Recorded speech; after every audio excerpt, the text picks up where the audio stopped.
우리가 살펴보고 있는 느헤미야서는 무너진 예루살렘 성벽을 재건하는 위대한 역사를 기록하고 있습니다.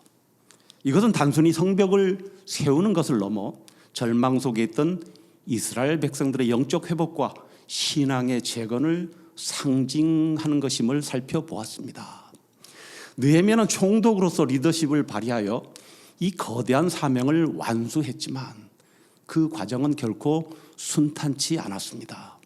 특히 이 시간 우리가 함께 읽은 느헤미야서 6장은 성벽 재건의 마지막 단계에서 느헤미야가 직면했던 가장 치열한 영적 전쟁과 시험들을 보여주고 있습니다.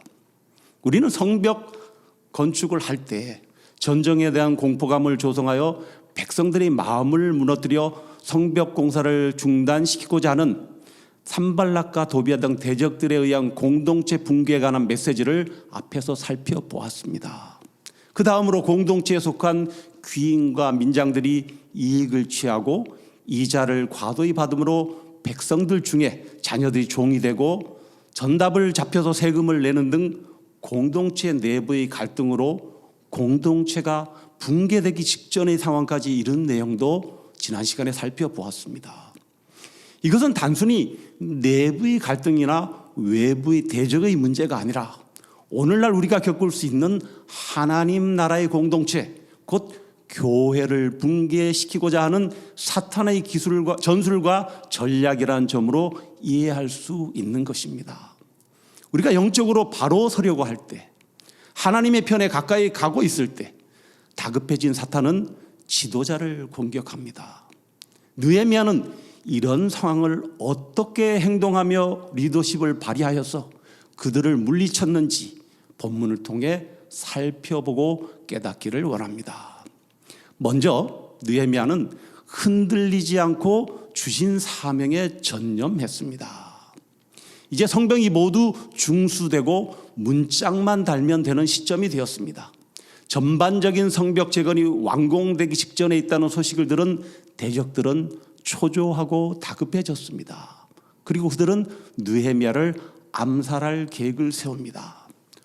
본문 6장 1절에서 2절에 산발락과 도비야와 아라비아 사람 게셈과 그 나머지 우리의 원수들이 내가 성벽을 건축하여 허물어진 틈을 남기지 아니하였다함을 들었는데 그때는 내가 아직 성문에 문짝을 달지 못한 때였더라. 산발락과 게셈이 내게 사람을 보내어 이르기를 오라 우리가 오노 평지 한촌에서 서로 만나자 하니 실상은 나를 해하고자 함이었더라.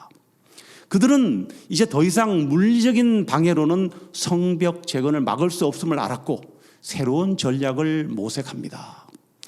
느헤미야가 요동치 않고 성벽을 재건하여 완공하려고 하자 다급한 저들은 지도자인 느헤미야를 넘어뜨리려고 계획하고 무려 5번이나 느헤미야를 유인하고 있습니다.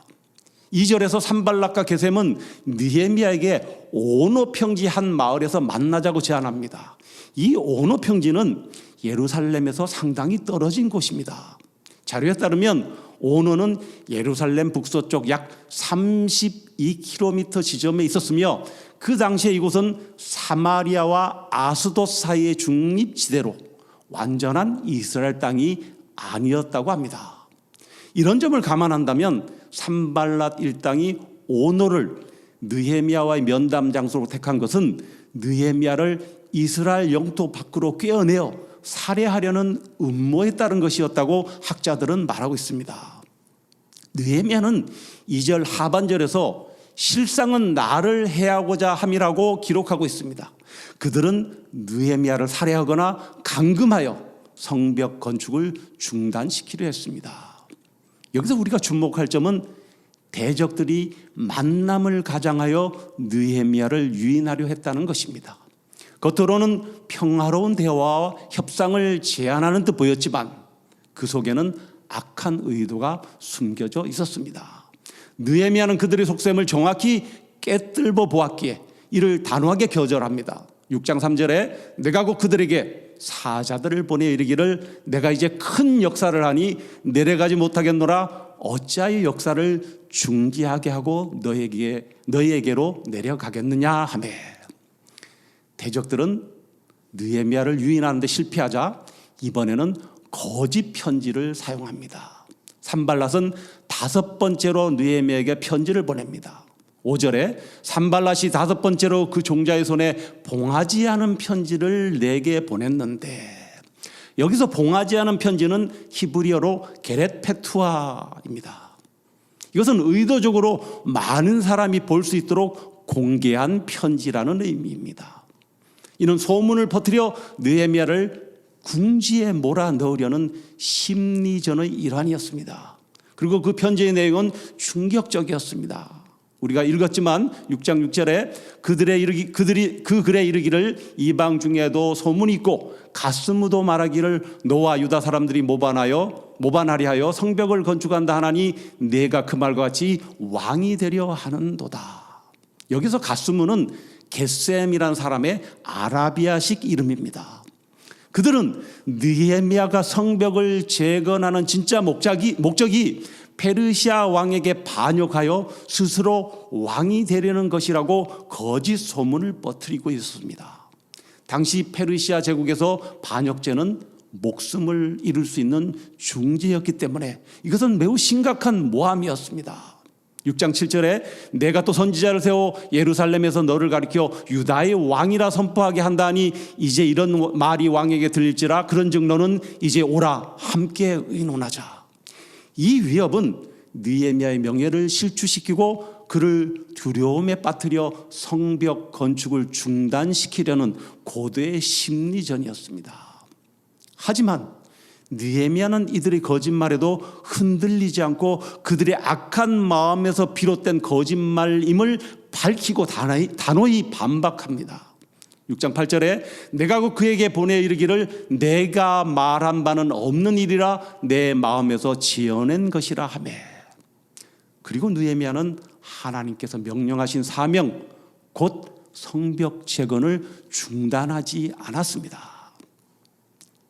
이것은 영적인 면에서 사탄이 얼마나 빈번하게 우리가 하나님을 위한 일을 중지하도록 하는지 알 수 있게 하는 것입니다. 사탄은 우리들이 열심히 주의 일에 힘쓰고 있는 것을 가만히 보고 있지 않습니다. 모든 수단을 동원해서 방해하고 모함합니다. 이러한 사탄의 공격의 한가운데서 우리들이 흔들림 없이 수행해야 하는 일은 하나님께서 우리에게 맡기신 사명에 전념하는 것입니다. 사도 바울도 하나님께서 자신을 부르신 그 사명만을 바라보고 그 부름의 상을 위해 표대를 향해 간다고 빌립보서 3장 13절 14절에서 고백하고 있습니다. 형제들아 나는 아직 내가 잡은 줄로 여기지 아니하고 오직 한 일 즉 뒤에 있는 것은 잊어버리고 앞에 있는 것을 잡으려고 표대를 향하여 그리스도 예수 안에서 하나님이 위에서 부르신 부름의 상을 위하여 달려가노라. 느헤미야는 두려움으로 역사를 중지하게 하려는 대적들의 의도를 간파하였습니다. 6장 9절에 이는 그들이 다 우리를 두렵게 하고자 하여 말하기를 그들의 손이 피곤하여 역사를 중지하고 이루지 못하리라 함이라 이제 내 손을 힘있게 하옵소서 하였노라.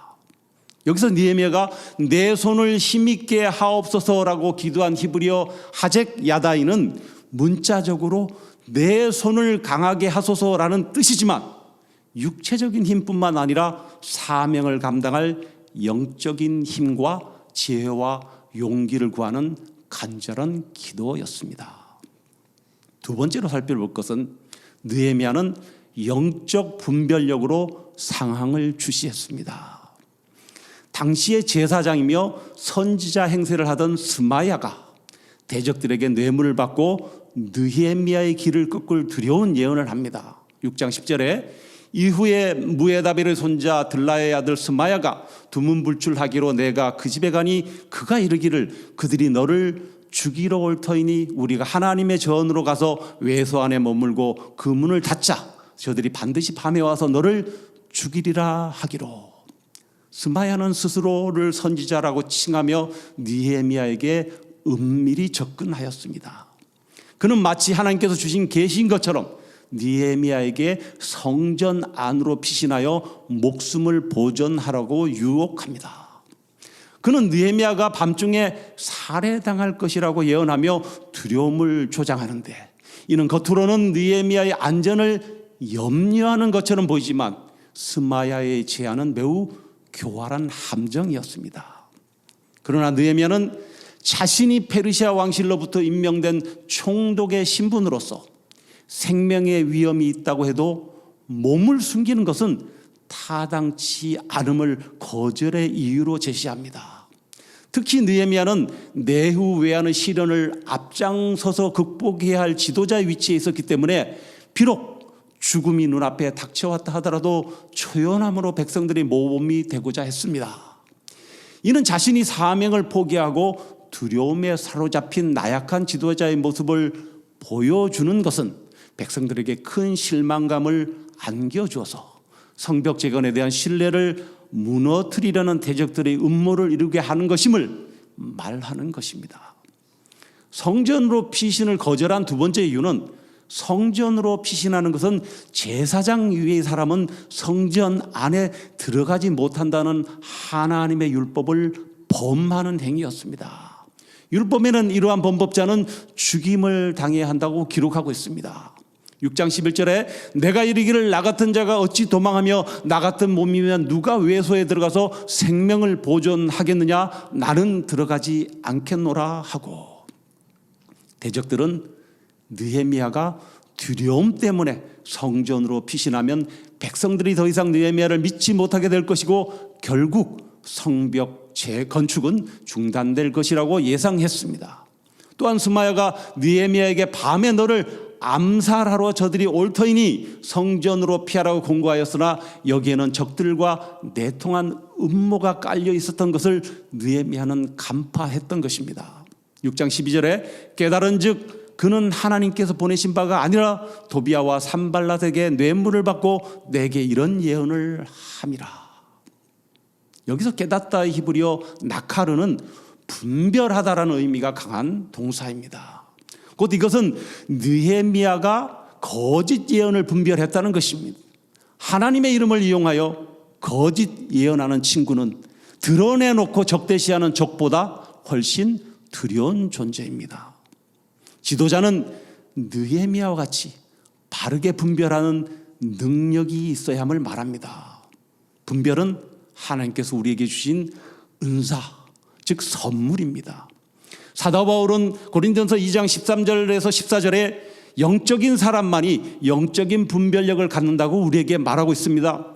우리가 이것을 말하거니와 사람의 지혜가 가르친 말로 아니하고 오직 성령께서 가르친 것으로 하니 영적인 일은 영적인 것으로 분별하느니라. 육에 속한 사람은 하나님의 성령의 일들을 받지 아니하나니 이는 그것들이 그에게는 어리석게 보이며 또 그는 그것들을 알 수도 없나니 그러한 일은 영적으로 분별되기 때문이라. 이 말씀을 보자면 느헤미야는 분명히 확실히 영적인 사람이었음을 본문은 말씀하고 있는 것입니다. 세 번째로 살펴볼 것은 느헤미야는 두려움으로 인해 범죄하지 않도록 하나님께 집중했습니다.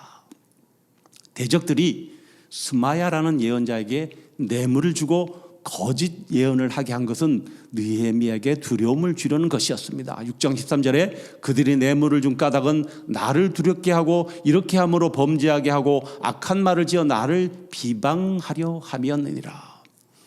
지도자가 두려움을 갖게 되면 판단력이 흐려지죠. 그리고 이것은 함께 있는 사람들에게도 용기를 잃게 만드는 것입니다. 또한 그 두려움으로 죄를 범하게 되고 지도자는 비방거리가 됩니다.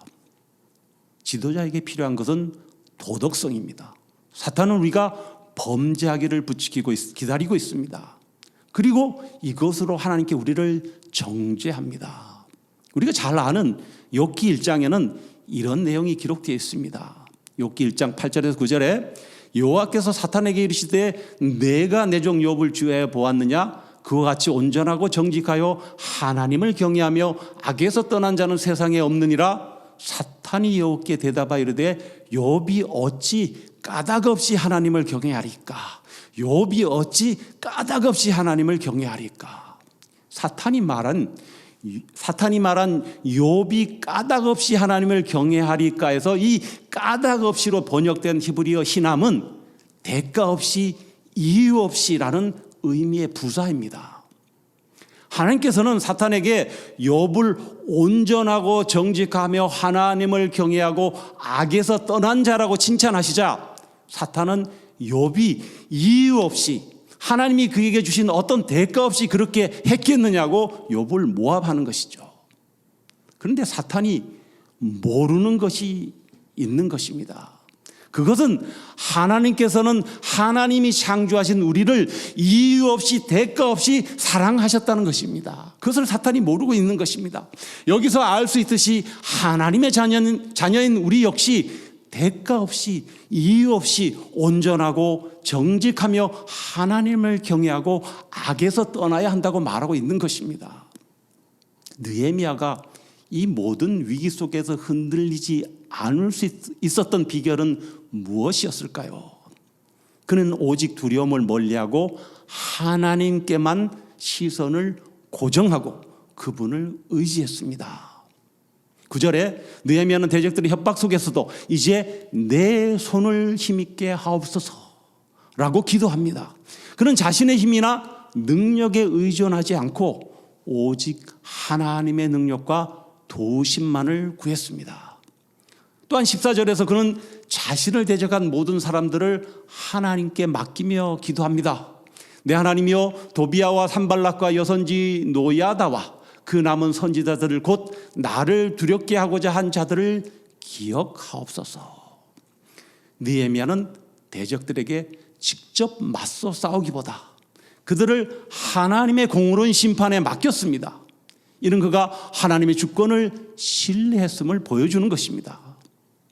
이런 느헤미야의 견고한 믿음과 사명에 대한 확고한 의지, 그리고 하나님의 도우심으로 성벽 재건은 마침내 완성됩니다. 이 놀라운 승리를 성경은 이렇게 선포합니다. 15절에 성벽 역사가 52일 만인 엘룰월 25일에 끝나매. 성벽 재건 공사는 느헤미야가 예루살렘으로 귀환한 주전 444년 그 해에 완공된 매우 빠른 시일 안에 이루어진 공사입니다. 또한 52일이라는 짧은 기간 안에 이 거대한 성벽이 완성되었다는 것은 하나님의 능력과 도우심 없이는 인간의 힘만으로는 불가능한 일이었음을 강조하고 있습니다. 대적들은 성벽 완성을 보고 낙담하고 절망했습니다. 그들은 자신들의 모든 노력과 음모가 수포로 돌아갔음을 깨닫고 이 모든 역사가 인간의 힘이 아닌 하나님의 능력으로 이루어졌음을 인정하지 않을 수 없었습니다. 19절에 우리의 모든 대적과 주위에 있는 이방 족속들이 이를 듣고 다 두려워하여 크게 낙담하였으니 그들이 우리 하나님께서 이 역사를 이루신 것을 알미니라. 여기서 대적들이 두려워하여 낙담하였으니로 번역된 원문의 문자적인 뜻은 그들이 눈으로 보고 넘어졌다입니다. 그리고 그 구체적인 의미는 NIV 성경에는 자신감을 상실했다, 또 자존심을 손상당했다, 기가 꺾였다라는 뜻입니다. 한편으로 성벽이 완성되었음에도 불구하고 느헤미야에게는 여전히 위협이 남아 있었습니다. 17절에서 19절은 도비야의 끊임없는 악행과 유다 귀족들의 배신을 보여주고 있습니다. 또한 그때 유다의 귀족들이 여러 번 도비야에게 편지하였고 도비야의 편지도 그들에게 이르렀으니 도비야는 아라의 아들 스가냐의 사위가 되었고 도비야의 아들 요하난도 베레기야의 아들 무슬람의 딸을 아내로 맞이하였으므로 유다에서 그와 동맹한 자가 많음이라. 이것은 유다의 지도층 인사들이 느헤미야의 대적들과 유착관계를 형성하여 내통하고 있음을 말해주고 있는 것입니다. 즉 귀족들은 느헤미야에 관한 모든 정보를 여러 방식으로 탐지하여 그것을 도비야에게 신속하게 넘겼음을 알 수 있는 것이죠.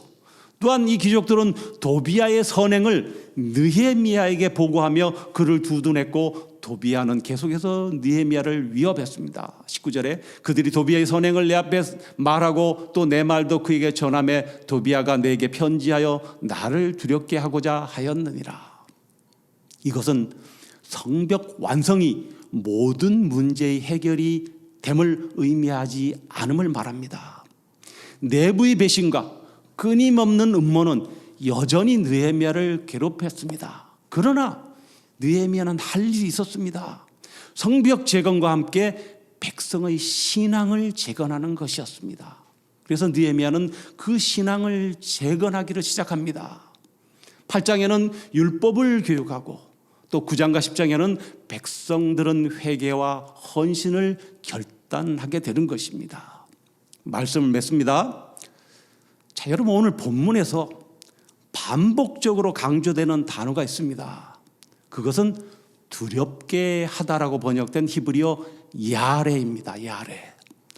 본문에서 4번이나 언급되고 있습니다. 자, 9절에 그들이 다 우리를 두렵게 하고자 하여, 13절에 그들이 뇌물을 준 까닭은 나를 두렵게 하고, 14절에는 곧 나를 두렵게 하고자 한 자들의 소행을 기억하옵소서, 19절에 나를 두렵게 하고자 하였느니라. 그런데 이 히브리어 야레는 두려워하다, 두렵게 하다라는 의미와 함께 경외하다라는 뜻을 갖습니다. 무엇을 의미할까요? 이것은 야레가 하나님을 경외하는 두려움을 뜻하는 단어입니다. 하나님을 경외하는 두려움. 대적들은 끊임없이 느헤미야와 유다 사람들을 두렵게 하려고 했습니다. 그 목적은 성벽을 재건하지 못하게 하려는 것이었죠. 본문은 느헤미야가 두려움을 갖게 하여 성벽을 재건하는 손에 힘을 빼려는 대적들의 의도에도 불구하고 그럴 때마다 이 느헤미야는 하나님을 경외하는 야레의 두려움을 늘 갖고 있었음을 말씀하는 것입니다. 우리가 앞에서 살펴본 욥이 하나님을 경외하여에서 이 경외하다 역시 야레입니다. 이것은 욥도 하나님을 경외하는 두려움으로 한평생을 살았음을 말하는 것이죠. 느헤미야는 대적들이 뇌물과 비방으로 공포심을 갖게 하려는 술수에서 피하려고 하지 않았습니다. 대적들의 위협에도 흔들리지 않았습니다. 왜냐하면 느헤미야는 하나님을 경외하는 이 거룩한 야레의 두려움으로 자신이 하나님의 다스림 속에 있음을 믿었기 때문입니다. 그는 자신이 있는 곳에 하나님께서도 함께 하심을 확신하면서 하나님을 경외하는 야레의 두려움을 늘 품고 있었던 것입니다. 반면에 오히려 대적들이 두려움을 갖게 되었음을 본문은 말하고 있죠. 6장 16절에 우리의 모든 대적과 주위에 있는 이방 족속들이 이를 듣고 다 두려워하여 크게 낙담하였으니 그들이 우리 하나님께서 이 역사를 이루신 것을 알미니라. 여기서 대적들이 두려워하다라는 단어의 히브리어는 라입니다. 라라는 단어는 그냥 보다, 분별하다는 뜻입니다. 이것은 단지 눈으로 보는 두려움을 말합니다. 눈에 보이는 두려움.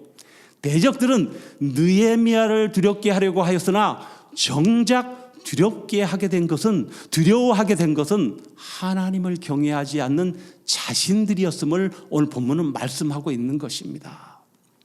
우리는 삶 속에서 허물어진 성벽을 재건해야 합니다. 그것은 우리의 믿음의 성벽, 어떤 사명의 성벽일 수도 있습니다. 이 모든 과정 속에서 우리는 느헤미야가 겪었던 것과 같은 시험과 도전에 직면하게 될 수도 있습니다. 하지만 우리가 하나님을 경외하는 두려움으로 이런 문제들을 바라볼 때 느헤미야와 함께 하신 하나님께서 오늘 우리와 함께 하시는 것입니다. 히브리서 기자는 믿음과 온전케 하시는 예수를 바라봄으로 언제나 우리를 두렵게 하는 세상을 이겨야 한다고 말합니다. 히브리서 12장 2절에 믿음의 주여 또 온전케 하시는 인 예수를 바라보자. 그는 그 앞에 있는 즐거움을 위하여 십자가를 참으사 부끄러움을 개의치 아니하시더니 하나님 보좌 우편에 앉으셨느니라. 세상은 우리가 하나님 자녀로 살아가지 못하게 방해합니다. 그래서 더 많이 가져야 한다, 더 높은 자리에 가야 한다, 더 깊은 지식을 가져야 한다고 속삭이고 있습니다. 이런 때에 우리가 믿어야 하는 것은 우리가 서 있는 그곳을 다스리시는 분이 하나님이시라는 것을 인정하는 것입니다. 바라기는 오직 하나님을 경외하는 두려움으로 우리를 두렵게 하려는 대적들을 물리치고 승리하는 저와 여러분 되시기를 간절히 소원합니다.